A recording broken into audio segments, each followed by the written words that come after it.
Assalamualaikum warahmatullahi wabarakatuh. Teman Quran, semangat setiap saat. Pada episode sebelumnya, kita bisa melihat bagaimana orang yang tertindas itu kemudian meraih kemenangan. Dan ternyata kemenangan itu terkadang juga menjadi sebuah ujian. Sehingga pada episode kali ini kita akan melihat, kita belajar bahwa ternyata musuh yang paling besar itu bukanlah Fir'aun. Ternyata musuh yang dihadapi justru lebih besar adalah bagaimana karakter mereka, tabiat mereka, akhlak mereka yang sudah terbentuk dari masa-masa penjajahan Fir'aun sebelumnya. Maka di sini diceritakan bagaimana kebodohan itu sebenarnya dalam sisi tauhid adalah dia tidak sadar ada Allah. Sehingga kadang orang karena tidak melihat Allah, kemudian dia menganggap Allah itu tidak ada.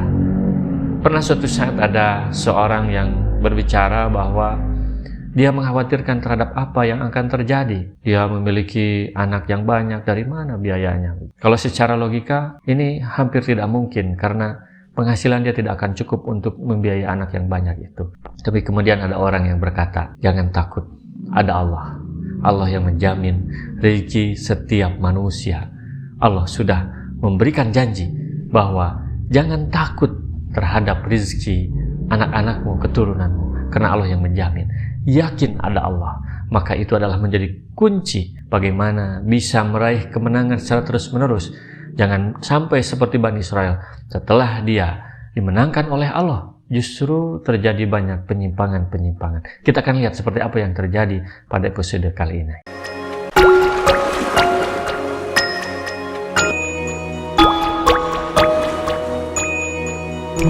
Dengan pertolongan Allah, Bani Israel meraih kemenangan. Apakah selesai kisah Bani Israel di sini? Ternyata masih panjang. Mereka berhasil mengalahkan musuh dari luar berupa Fir'aun, tetapi sekarang harus berhadapan dengan musuh dari dalam diri mereka sendiri. Sebuah karakter yang sudah melekat sebagai dampak dari penjajahan Fir'aun yang begitu lama. Mereka dengan kesabarannya berhasil melewati ujian kesulitan. Setelah berhasil meraih kuasa dan kepemimpinan, mereka diuji dengan kemudahan. Dalam episode ini, Rasulullah diajarkan bagaimana menghadapi mental-mental Bani Israel setelah meraih kemenangan. Kita akan melihat setelah meraih kemenangan apalagi yang dilakukan Bani Israel. Setelah mereka dimerdekakan oleh Allah dari genggaman penjajah Fir'aun, mereka hidup dengan sejahtera. Sehingga pada suatu waktu mereka melihat ada orang yang menyembah berhala. Nampaklah penyakit dalam jiwa mereka, atau mungkin godaan untuk meniru sesuatu yang bagi mereka menarik. Ibnu Jarir berkata, para sahabat berangkat keluar dari Mekah bersama-sama Rasulullah menuju ke medan Hunain. Disebutkan bahwa dahulu orang-orang kafir mempunyai sebuah pohon sidroh, tempat mereka melakukan semedi dan menggantungkan senjata-senjata mereka. Pohon tersebut mereka namai Zatu Anwat. Kemudian kami melewati sebuah pohon sidroh yang hijau lagi besar. Maka kami katakan, wahai Rasulullah, jadikanlah untuk kami Zatu Anwat sebagaimana dahulu mereka mempunyai Zatu Anwat. Maka Rasulullah bersabda, demi Tuhan yang jiwaku berada di dalam genggaman kekuasaannya, kalian ini telah mengatakan perkataan seperti yang diucapkan oleh kaum Nabi Musa. Wajawajna bi bani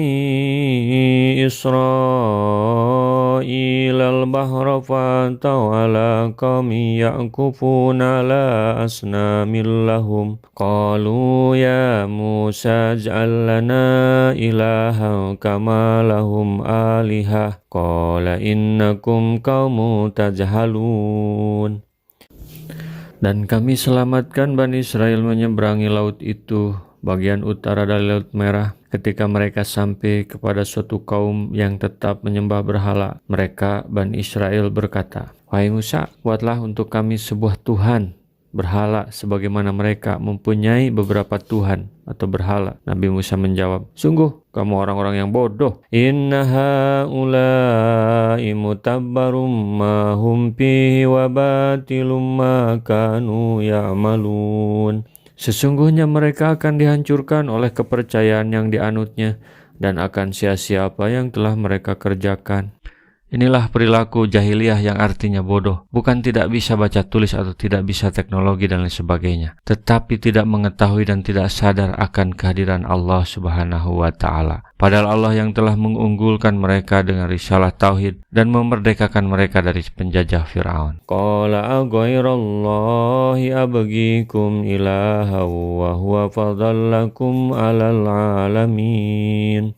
Musa berkata, "Pantaskah aku mencari Tuhan untukmu selain Allah, padahal Dia yang telah melebihkan kamu atas segala umat pada masa itu?" Wa idan zainakum min ali fir'auna yasumunakum su'al adab yuqatiluna abna'akum wa yastahyuna nisa'akum wa fi dzalikum bala'um min rabbikum azim. Ingatlah wahai Bani Israel, ketika kami menyelamatkan kamu dari Fir'aun dan kaumnya, yang menyiksa kamu dengan siksaan yang sangat berat. Mereka membunuh anak-anak laki-lakimu dan membiarkan hidup anak-anak perempuanmu. Dan pada yang demikian itu merupakan cobaan yang besar dari Tuhanmu. Ketika diuji dengan kesulitan, terkadang berhasil dengan sabar. Tetapi ketika diuji kemudahan, terkadang lupa untuk bersyukur. Oleh karena itu perlu kiranya selalu mengingat akan nikmat Allah yang banyak itu. Untuk membina dan mendidik akidah dan akhlak Bani Israel yang sedemikian, diperlukan ilmu yang lebih. Ketika melihat keadaan mereka malah minta dibuatkan berhala, ini pertanda perlu perawatan akidah dengan metode dan cara berbeda. Maka seorang petugas risalah harus belajar membekali diri sehingga menjadi petugas yang tangguh. Wa wa'adna Musa salasina lailatan wa atmamnaha bi asrin fatamma miqatu rabbih arba'ina lailah. Wa qala Musa li akhihi Harun ahlufni fi qaumi wa aslih wa la tattabi' sabilal mufsidin. Kami telah menjanjikan kepada Nabi Musa memberikan Taurat 30 malam dan kami sempurnakan jumlah malam itu dengan 10 malam lagi. Maka sempurnalah waktu yang telah ditentukan Tuhannya 40 malam. Musa berkata kepada saudaranya yaitu Nabi Harun, "Gantikanlah aku dalam memimpin kaumku, dan perbaikilah dirimu dan kaummu, dan janganlah engkau mengikuti jalan orang-orang yang berbuat kerusakan." Allah Subhanahu wa Ta'ala menceritakan perihal anugerahnya yang telah diberikan kepada kaum Bani Israel. Itu berupa hidayah yang mereka peroleh. Musa alaihissalam diajak bicara langsung olehnya dan diberinya kitab Taurat yang dalam terkandung hukum-hukum buat mereka dan perincian syariat mereka. Untuk itu Allah menceritakan bahwa Dia telah menjanjikan hal itu kepada Musa selang 30 hari kemudian. Maka saat itu Musa mengangkat saudaranya yaitu Harun untuk menggantikan dirinya memimpin kaum Bani Israel. Musa mewasiatkan kepada saudaranya agar berbuat baik terhadap kaumnya dan tidak menimbulkan kerusakan. Hal ini semata-mata hanyalah sebagai peringatan belaka, karena sesungguhnya Harun alaihissalam adalah seorang nabi yang dimuliakan oleh Allah, sama dengan kedudukan nabi-nabi lainnya. Walamma jaa Musa limiqatina wa kallamahu rabbuhu qala rabbi arini anzur ilaik qala lan tarani walakin anzur ilal zabali fa in istaqarra makanahu fasawfa tarani falamma tazalla rabbuhu lil zabali ja'alahu dakka wa kharra Musa sa'iqa falamma afaqa qala subhanaka tubtu ilaika wa ana awwalul mu'minin. Ketika Musa datang untuk munajat pada waktu yang telah kami tentukan dan Tuhan telah berfirman langsung kepadanya, Nabi Musa berkata, "Ya Tuhanku, tampakkanlah dirimu kepadaku, agar aku dapat melihat engkau." Allah berfirman, "Engkau tidak akan sanggup melihatku, namun lihatlah ke gunung itu. Jika ia tetap di tempatnya, sebagaimana sedia kala, niscaya engkau dapat melihatku." Maka ketika Tuhannya menampakkan keagungannya kepada gunung itu hancur luluh, dan Nabi Musa pun jatuh pingsan. Setelah Nabi Musa sadar, dia berkata, "Maha suci engkau, aku bertobat kepada engkau dan aku adalah orang yang pertama-tama beriman." Seorang lelaki Yahudi datang kepada Nabi SAW, sedangkan mukanya baru saja ditampar. Lalu ia mengadu, "Hai Muhammad, sungguhnya seorang dari sahabatmu dari kalangan Ansor telah menampar wajahku." Nabi bersabda, "Panggillah dia." Lalu mereka memanggil lelaki itu dan bersabda kepadanya, "Mengapa engkau tampar mukanya?" Laki Ansor menjawab, "Wahai Rasulullah, sungguhnya ketika saya sedang lewat bersua dengan orang Yahudi itu kudengar mengatakan, 'Demi Tuhan yang telah memilih Musa atas manusia semuanya.' Lalu saya berkata kepadanya, 'Dan juga di atas Muhammad?' Laki itu menjawab, 'Iya, juga di atas Muhammad.' Maka saya emosi, kutampar mukanya. Rasul bersabda, 'Janganlah kalian melebihkan aku di atas para nabi semuanya, karena sungguhnya manusia pasti pingsan di hari kiamat. Dan aku adalah orang yang mula-mula sadar. Tiba-tiba aku menjumpai Musa sedang memegang kaki Ars. Aku tidak mengetahui apakah dia sadar sebelumku, ataukah dia telah beroleh balasannya ketika mengalami pingsan di Bukit Tur.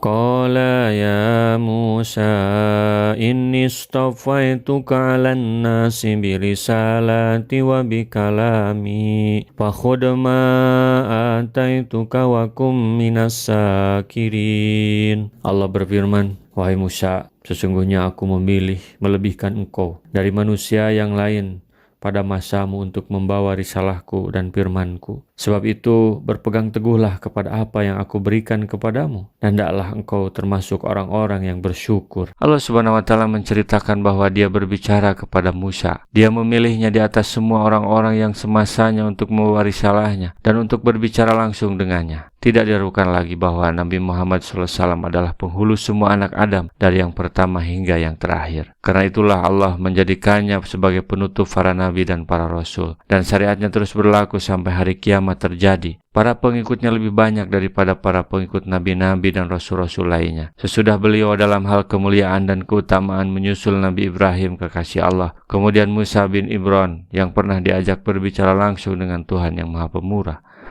Selanjutnya Allah menceritakan bahwa dia telah menuliskan untuk Musa di dalam luh-luh segala sesuatunya sebagai pelajaran dan keterangan bagi segala sesuatu. Wa katabna lahu fil alwahi min kulli syai'in mau'izatan wa tafsilan li kulli syai' fahudaha bi quwwati wa'mur qaumaka ya'hudu bi ahsaniha Saurikum daral fasidkin. Dan telah kami tuliskan untuk Musa pada lembaran-lembaran Taurat segala sesuatu sebagai pelajaran dan penjelasan untuk segala hal. Maka kami berfirman, berpegang teguhlah kepadanya dan suruhlah kaummu berpegang kepadanya dengan sebaik-baiknya. Aku akan memperlihatkan kepadamu negeri orang-orang fasik. Sa'asrifu an ayati alladhina yatakabbaruna fil ardi bighairil haqq wa yaraw kulla ayatin la yu'minu biha wa yaraw sabila rusdi la yattahiduhu sabila wa yaraw sabila al-ghayyi yattahiduhu sabila dalika bi'annahum kadabu bi ayatina wa kanu anha ghafilin. Akan aku palingkan dari tanda-tanda kekuasaanku orang-orang yang menyembuhkan diri di bumi tanpa alasan yang benar. Kalaupun mereka melihat setiap tanda kekuasaanku, mereka tetap tidak akan beriman kepadanya. Dan jika mereka melihat jalan yang membawa kepada petunjuk, mereka tidak akan menempuhnya. Tetapi jika mereka melihat jalan kesesatan, mereka menempuhnya. Yang demikian adalah karena mereka mendustakan ayat-ayat kami, dan mereka selalu lengah terhadapnya. Allah berfirman, aku akan mencegah hati orang-orang yang sombong, tidak mau taat kepadaku, lagi menyombongkan dirinya terhadap orang lain tanpa alasan yang dibenarkan, untuk dapat memahami hujah-hujah dan dalil-dalil yang menunjukkan akan kebesaranku, syariatku dan hukum-hukumku. Dengan kata lain, sebagaimana mereka menyombongkan dirinya tanpa alasan yang dibenarkan, maka Allah balas menghinakan mereka dengan kebodohan. Walladzina kadabu bi ayatina wa liqa'il akhirati habitat a'maluhum hal yujzauna illa ma kanu ya'malun. Dan orang-orang yang mendustakan tanda-tanda kekuasaan kami dan mendustakan adanya pertemuan akhirat, sia-sialah amal mereka. Mereka diberi balasan sesuai dengan apa yang telah mereka kerjakan. Hubutul amal artinya gugurnya amal. Ini diambil dari ucapan orang Arab, habitat an-naqah, artinya unta itu gugur apabila memakan tumbuhan beracun. Kemudian perutnya kembung dan menggelembung lalu mati. Orang-orang mengira sehat dan kuat, kenyataannya mau mati. Seperti itulah orang-orang yang mendustakan ayat-ayat Allah dan hari akhirat. Menggelembung, nampak seperti kuat dan kuasa. Tidak taunya seperti sungai yang terputus dari hulunya, lama-lama kering dan lenyap. Karena kebatilan sungguhnya arah tujuannya terputus, sumber airnya juga terputus. Sesungguhnya kami membalas mereka hanyalah sesuai dengan amal perbuatan mereka yang telah mereka kerjakan. Jika amalnya baik, maka balasannya baik. Jika amalnya buruk, maka balasannya buruk pula. Sebagaimana engkau berbuat, maka engkau akan mendapat balasannya. Teman Quran, rahimakumullah, apa pelajaran daripada episode ini? Paling tidak saya bisa merangkum ada 4 pelajaran yang bisa kita ambil dari episode kali ini. Yang pertama, hubutul amal, itu yang saya ingat. Bahwa seseorang itu, kehidupan seseorang itu yang paling lama adalah di akhirat. Di dunia itu gak lama. Sehingga Rasul menyebutkan di dunia itu seperti mampir aja di bawah pohon, begitu. Karena yang paling lama, yang abadi itu adalah di akhirat. Banyak orang yang merasa telah berbuat baik ketika di dunia, tetapi dia tidak percaya, tidak iman kepada Allah, tidak yakin ada Allah, tidak bertauhid kepada Allah.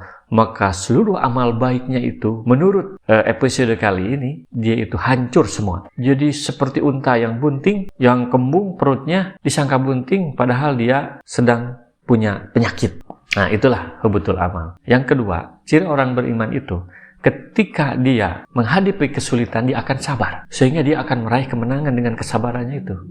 Dihabiskan seluruh kegagalan, sehingga pada akhirnya dia akan memperoleh kesuksesan. Itulah ciri orang beriman. Yang ketiga, jangan bodoh bahwa setelah menang, setelah meraih kesuksesan, jangan lupa kepada Allah. Ucapkan Alhamdulillah, segala puji milik Allah. Bahwa apa yang kita dapatkan, apa yang kita raih pada hakikatnya itulah karunia dari Allah, pertolongan dari Allah. Bukanlah hasil daripada jerih payah kita.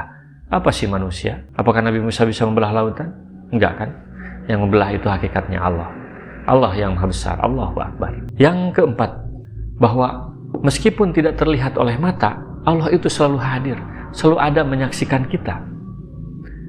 Maka jangan pernah berharap kita sebagai seorang muslim ingin melihat bahwa Allah itu ada wujudnya. Dalam ajaran Islam, Allah itu muhalafatul hawadisi, berbeda dengan makhluk. Maka dia tidak sama dengan makhluk. Lam yakul lahu kufuwan ahad. Tidak ada yang sama dengan Allah. Sehingga jangan membayangkan, apalagi menganggap Tuhan itu seperti anak sapinya Samiri. Kita ketemu pada episode selanjutnya.